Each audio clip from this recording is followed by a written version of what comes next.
Speaking of doctors, this week we found out that our top scientists thought COVID did, in fact, leak from a lab, but they were too worried that further debate would harm science in China.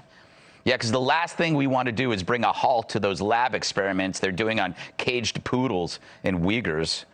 This, according to recently surfaced emails in which one expert admits from nearly a year ago that a likely explanation was that COVID had rapidly evolved in a low-security lab. Yeah, a low-security lab. You know, maybe it's me, but that sounds like the worst kind of lab. At least for messing around with deadly viruses.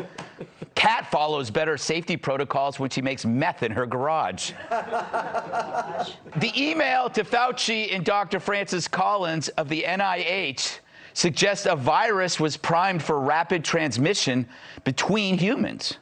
That's a pretty big whoops, even bigger than the daily one in Biden's slacks.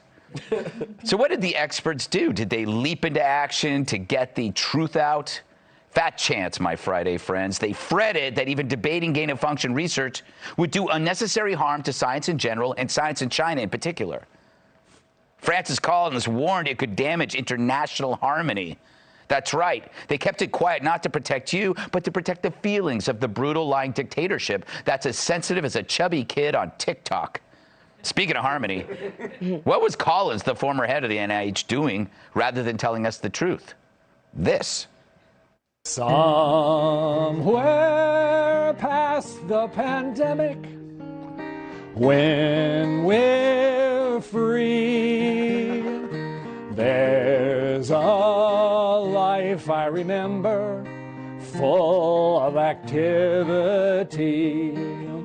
You know, I'm looking at the signer over there and I'm thinking, you know, this is a time when I envy the deaf.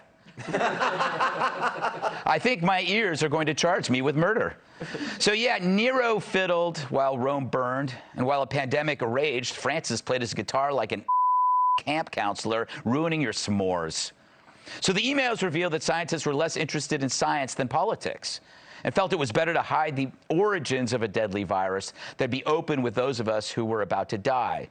Now, there were people like us who knew the virus likely came from that lab. Some were scientists, and they were roundly mocked. Some were called racist. Yet privately, the mocking experts agreed with them.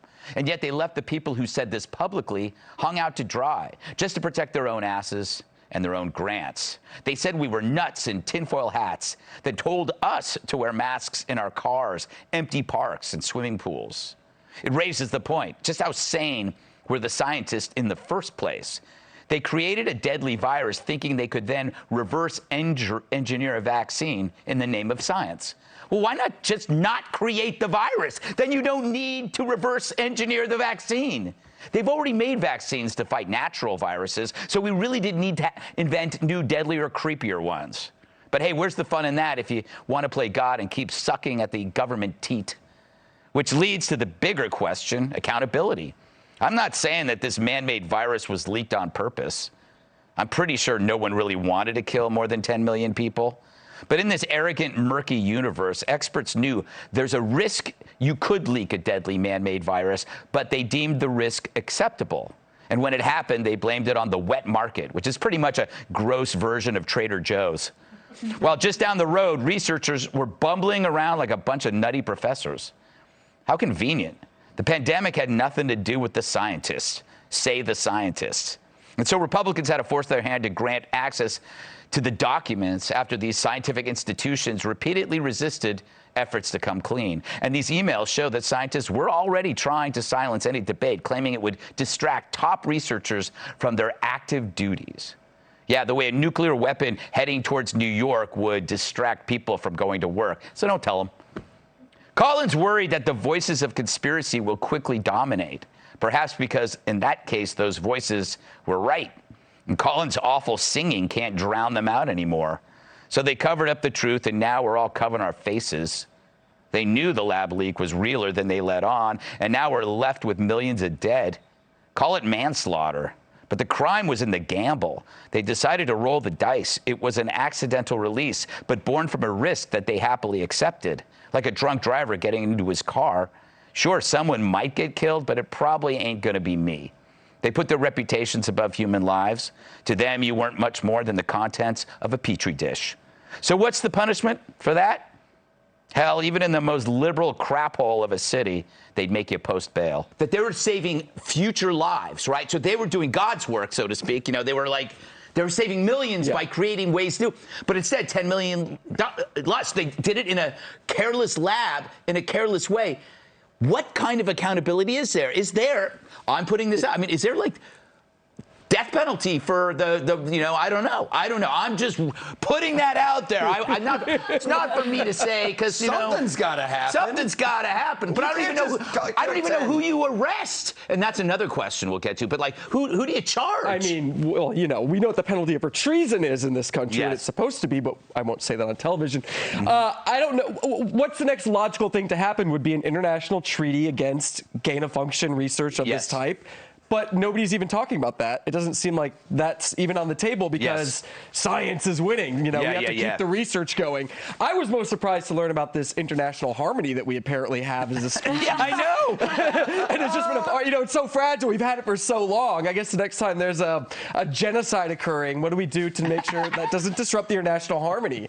Just have a jam sesh with the nation? I think this calls for a drum circle. That's the attitude people in like abusive relationships have. Like, I know I'm being horribly mistreated, but I wouldn't want to disrupt the harmony. And then like the massive gaslighting that all of us were subjected to. Like, if anybody for a while dared to say, hey, this virus that broke out in the same neighborhood as this lab full of viruses maybe came from the lab full of viruses, they were like, you're insane. You are so crazy that your crazy is dangerous, and I banish you from the online. Like, gaslighting. It's crazy. It was so funny because I don't know if it was here on the 5. I said, what are the odds? This has got to be almost 2 years ago. What are the odds that it broke out where the lab was?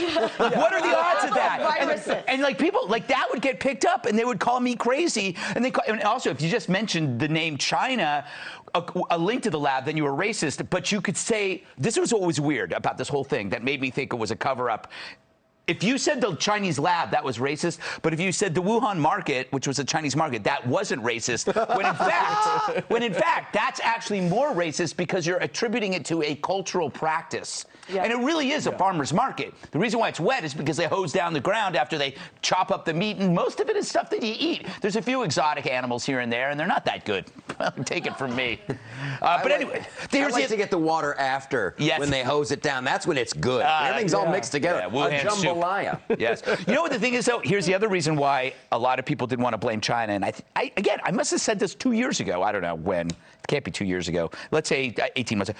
It's not just about them because we sponsor it. So we can't say, it's evil China. We're there. So that means if you were to do a lawsuit, you couldn't just sue China. You'd have to sue the United States. You'd have to, because it was there's sponsorships in the U.S. Fauci, oversaw this, the research funding. Right. We like that. We like that lab. So it's going to be on us. I think we went to that lab. Anyway, read the book Viral by Matt Ridley. We had him on here. He nailed this thing down. It's like insane. And it's just, I don't know what to do. It's crazy. Accountability.